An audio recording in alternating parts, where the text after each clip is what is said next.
तुमच्या computer skills upgrade करायच्या आहे? दिशा कम्प्युटर इन्स्टिट्यूट घेऊन आले आहेत महा डिस्काउंट ऑफर. आता कोणताही कोर्स करा फक्त 1800 रुपयांमध्ये. छत्रपती संभाजीनगरमध्ये तापमानाचा पारा 40 अंश सेल्सिअसवर तापमान झपाट्याने वाढत असल्याने उन्हाचा नागरिकांना त्रास. उकाड्यापासून नागरिक हैराण.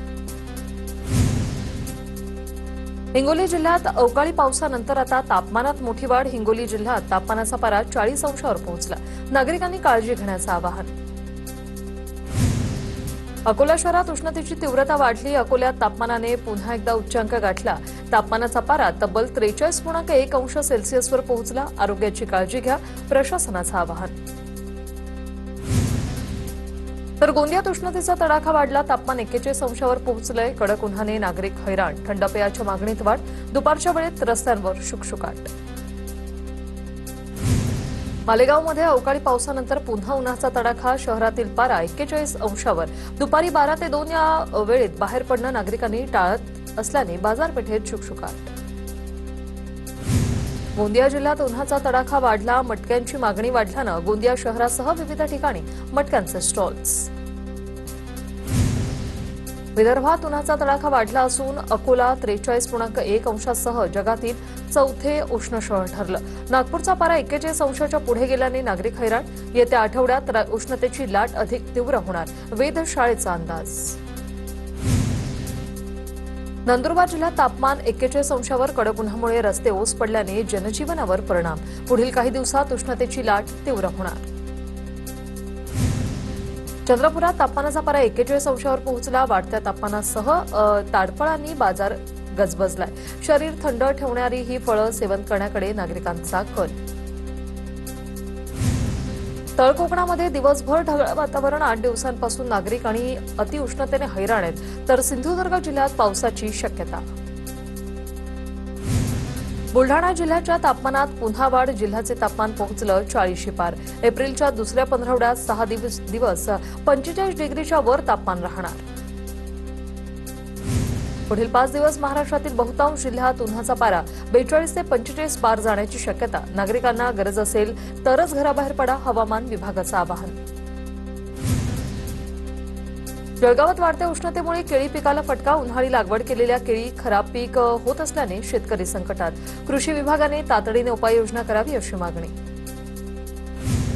नंदुरबारमध्ये नुकसानग्रस्त भागाचे पंचनामे पूर्ण. 63 गावातील 952 शेतकऱ्यांच्या 832 हेक्टरवरील पिकांचं नुकसान. अहवाल प्रशासनाकडे पाठवण्यात आल्याने शेतकऱ्यांना नुकसान भरपाईची प्रतीक्षा. भंडारा जिल्ह्यातील जाम परिसरात टोमॅटो पिकावर अळीच्या प्रादुर्भावामुळे शेतकरी संकटात. उत्पादनात मोठ्या प्रमाणात घट झाल्यानं शेतकऱ्यांना आर्थिक फटका. कृषी विभागानं उपाययोजना करण्याची मागणी. वाशिमच्या रिसोड मालेगावमध्ये हळदीच्या उत्पादनात मोठी घट. घटलेल्या उत्पादनामुळे लागवडीचा खर्चही निघत नसल्याने शेतकरी आर्थिक संकटात. चंद्रपूरच्या आग ओकणाऱ्या उन्हात फुलते शेवंती. पोंभुर्णा तालुक्यातील शेतकरी अर्जुन मर्स्कोले यांचा हा यशस्वी प्रयोग. पोंभुर्णा, गोंडपिंपरी आणि मूल येथील बाजारपेठेत फुलांना मिळतोय चांगला दर. अवकाळी गारपीट आणि वादळी पावसामुळे शिंदखेडा तालुक्यात 4000 हेक्टरवर पिकांचं नुकसान. कर्मचारी कमी असल्याने पंचनामे 15 एप्रिलपर्यंत पूर्ण करणार. तालुका कृषी अधिकारी मनोज सिसोदे यांची माहिती. वर्धा जिल्ह्यात वाढत्या तापमानाचा शेती कामांवर परिणाम. उन्हामुळे शेतात दुपारच्या सुमारास कामांना ब्रेक. शेतकऱ्यांकडून सकाळच्या सुमारास शेतीची कामं करण्याचा प्रयत्न. नांदेड जिल्ह्यात तापमान 40 पार. वाढत्या उष्णतेचा केळी बागांना फटका. केळीच्या बागा करपून जात असल्याने शेतकऱ्यांचं मोठं नुकसान. बुलढाण्यात नाफेडमार्फत हरभरा खरेदीच्या नोंदणीसाठी मुदतवाढ. शेतकऱ्यांच्या सोयीसाठी 15 एप्रिलपर्यंत मुदतवाढ. यामुळे नोंदणीसाठी उशीर झालेल्या शेतकऱ्यांना मोठा दिलासा मिळणार. लातूरच्या बाजारपेठेत टरबूजाची आवक वाढल्याने भाव घसरले. टरबूज 10 ते 15 रुपये किलो दराने विक्री. भाव मिळत नसल्याने शेतकरी चिंतेत. गोंदिया जिल्ह्यात मका कापणीसाठी शेतकऱ्यांची धावपळ. अवकाळी पावसाच्या पार्श्वभूमीवर शेतकऱ्यांकडून सतर्कता. बदलत्या हवामानामुळे चिंता वाढली. व्यापाऱ्यांमध्ये वाद. धान्य लिलाव ठप्प झाल्याने शेतकऱ्यांचा रास्ता रोको. सोयाबीन दरावरून वाद वाढला. नव्या व्यापाऱ्यांना लिलावात सहभागी करून घेण्याची शेतकऱ्यांची मागणी. कळमनुरीच्या नवी चिखली शिवारात कॅनॉलचा काही भाग तुटला. कॅनॉल फुटल्यामुळे शेती पिकाचं मोठं नुकसान. प्रशासनाच्या हलगर्जीपणामुळे कॅनॉलचा भाग तुटल्याचा आरोप. जालन्याच्या चिखली गावात पशुवैद्यकीय दवाखान्यात 6 पैकी 5 पदं रिक्त.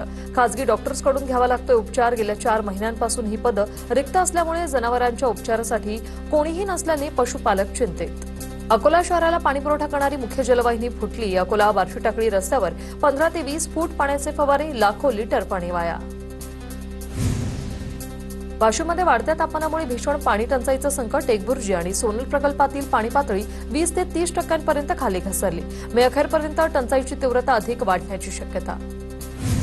लातूरमध्ये पिवळसर आणि अशुद्ध पाणी पुरवठा, नागरिकांचं आरोग्य धोक्यात. नागरिकांना पाण्यासाठी विकतचं पाणी पिण्यासाठी घेण्याची वेळ.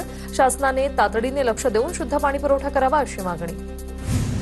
वाशिममध्ये मागेल त्याला सौर पंप योजनेचे शुल्क भरूनही अनेक शेतकरी जोडणीच्या प्रतीक्षेत. प्रशासकीय विलंबामुळे शेती कामांचं नुकसान होत असल्याने शेतकऱ्यांमध्ये तीव्र संताप. तातडीने सौर पंप उपलब्ध करून देण्याची मागणी. नंदुरबारच्या लोणखेडा गावात मोटरसायकल अज्ञात चोरट्यांनी चोरून नेल्याची घटना. संपूर्ण घटना परिसरातील सीसीटीव्ही कॅमेऱ्यात कैद. या घटनेमुळे नागरिकांमध्ये भीतीचं वातावरण. रोजगार सहाय्यकाचा विविध मागण्यांसाठी जिल्हाधिकारी कार्यालयावर मोर्चा. एकनाथ शिंदे यांनी काढलेल्या शासन निर्णयाची अंमलबजावणी करण्याची मागणी.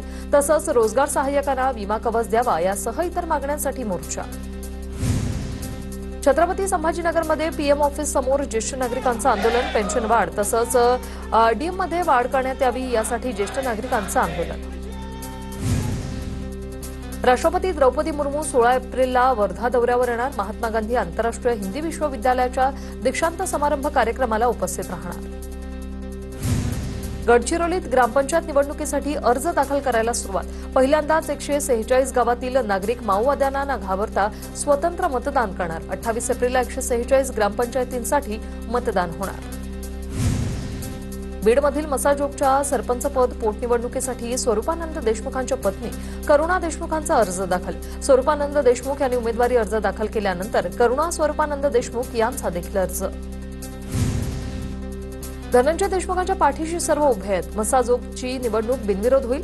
मसाजोगमधील सरपंच पोटनिवडणुकीबाबत बजरंग सोनावणे यांच्याकडून विश्वास व्यक्त. लातूरमध्ये शिंदेंच्या शिवसेनेत गटबाजी. कार्यकर्ते नाराज. जिल्ह्याचे प्रमुख पदाधिकारी बदलण्याची कार्यकर्त्यांची मागणी. निलंगामधील सभेत नाराज कार्यकर्त्यांची आमदार मंगेश कुडाळकर यांच्या समोर घोषणाबाजी. रत्नागिरीतील नगरसेवकाकडून उपमुख्यमंत्री सुनेत्रा पवारांची भेट. 15 नगरसेवकांची उपमुख्यमंत्री सुनेत्रा पवार यांच्यासोबत चर्चा. रत्नागिरीच्या स्थानिक प्रश्नाबाबत चर्चा झाल्याची माहिती.